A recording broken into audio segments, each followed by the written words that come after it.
In this video, I'm going to talk about email deliverability. What does that mean? In simple terms, that means when you send a prospect an email, you do not want your email to end up in their spam box. I mean, let's face it, it takes a lot of time to work on landing pages and lead magnets, etc. And when your prospect put in their name and their email address, well, you want that something to end up in their inbox. And you know what, most importantly, stay in your inbox. And that's what this video is all about. I'm going to dive into how you can stay in the inbox of your prospects and also, most importantly, not end up in the spam box. And if you wait till the very end of this video, I'm going to provide you with 6 links to tools that is really, really awesome to make sure that your email is reputable. Welcome back to my channel. My name is Joy Nicholson, and this channel is about helping you to grow and scale your business, your mindset, and also your habits. Because you know what? You really need to be strong within yourself to actually have a strong business. So let's dive into this. But before I do so, do me a favor, hit that subscribe button and the bell notification for more videos like this in future. I don't want you to lose out. Let's dive into the 3 factors that's actually going to help you to stay out of the spam box and get into the inbox. Number 1 is sender reputation. What is sender reputation? That's basically where there's a score that the internet service provider assigned to your organization. The higher the score, the better for your emails to be delivered into your prospect's inbox.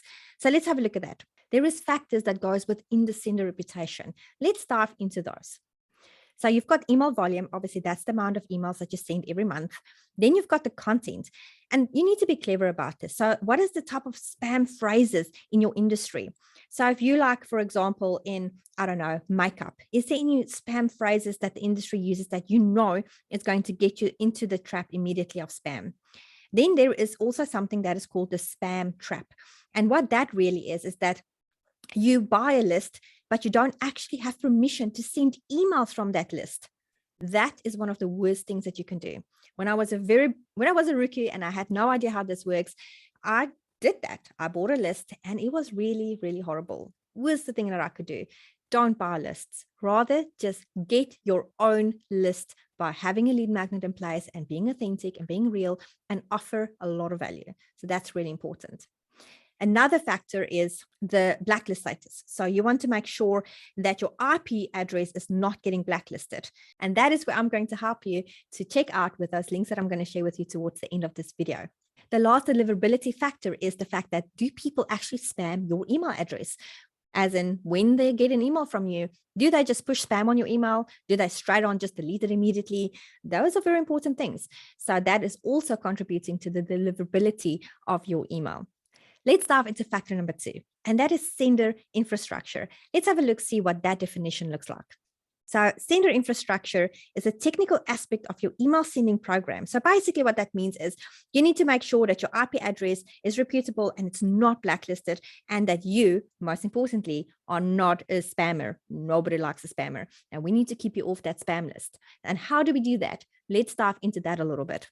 So behind the scenes of all the stuff that gets done, you have to be a reputable sender.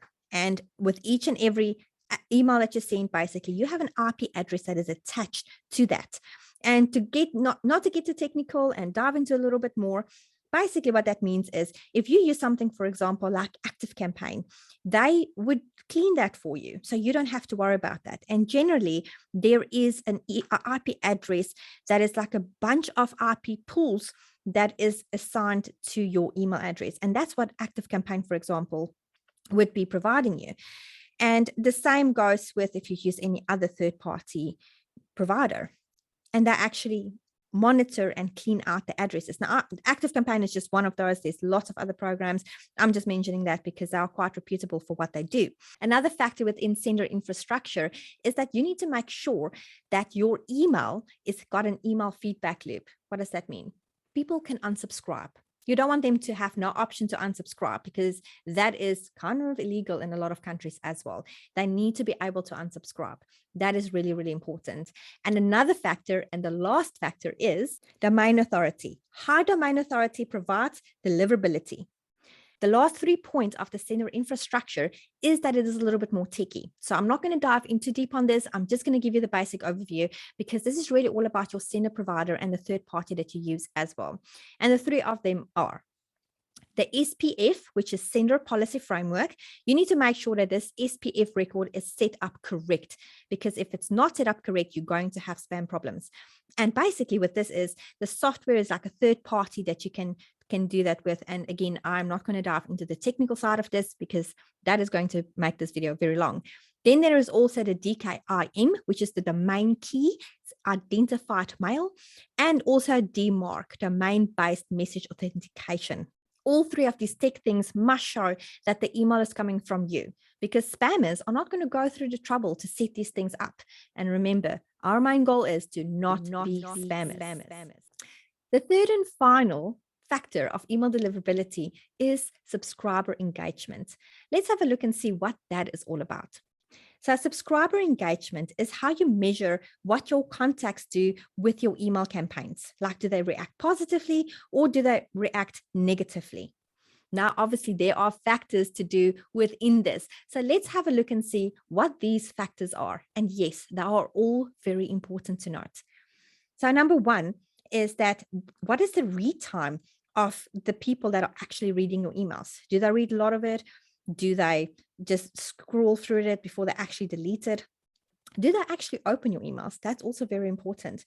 Do they click on the link that is in the email? That means they're actually engaging in your content.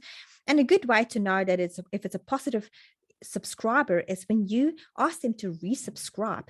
For example, you have this workbook that you want them to download or something like that. If they actually are willing to put in the email address again to re-engage on that content, that's really good.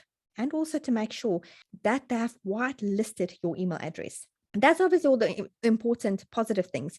The negative stuff is when they just decide to delete your email without reading it, they unsubscribe immediately, or even worse, they mark your email as spam. Remember, we don't want to be spammers. So how do you get yourself not to be a spammer immediately? Make sure that you have good content on your email. Tell stories, engage them. This is the best way to keep your subscribers going. And if they unsubscribe, well, it might not just be your content. They might have outgrown you, or they just don't want to have your emails anymore. So just always keep your list fresh. And if people are not engaging on your content, on your emails, etc., keep your list fresh. Make sure that you always have new subscribers on your list. As promised, now I'm going to provide you with the 6 tools that's going to help you to check your email score. And don't just check it now and again. Check in on it regularly, at least every couple of weeks, every week even, and make sure that your email score is really good. You need to get about 70+% on your email score. And these 6 tools are senderscore.org, Barracuda Central.org, trustedsource.org, gmail.com/postmaster, mxtoolbox.com, and mailmonitor.com. There you have it, folks. And that is all she wrote. I will see you guys in the next video. Please do not forget to subscribe. Share this video with other people that can benefit out of this, because it is really important to stay out of the spam boxes. I'll see you in the next video.